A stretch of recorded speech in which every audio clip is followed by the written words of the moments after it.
So guys, welcome to my channel how to download Gigabyte motherboard driver.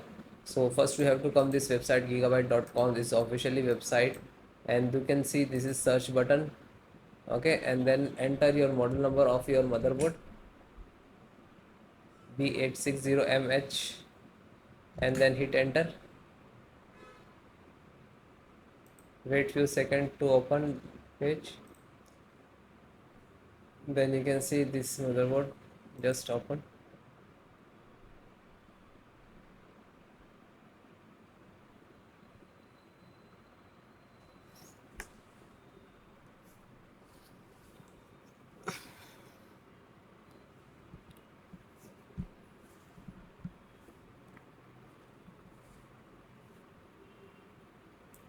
And then click to support.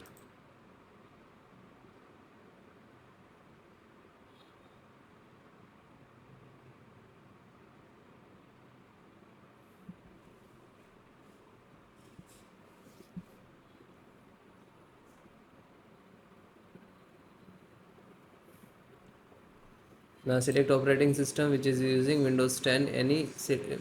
Both operating system driver installations process same.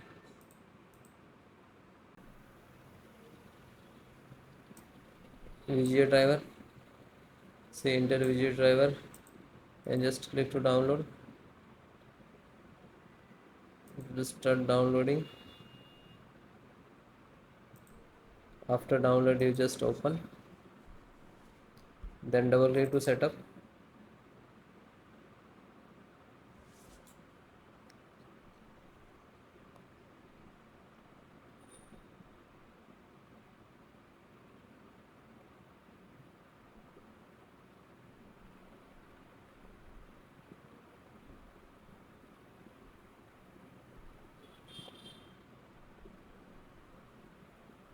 And then close it. This is installed.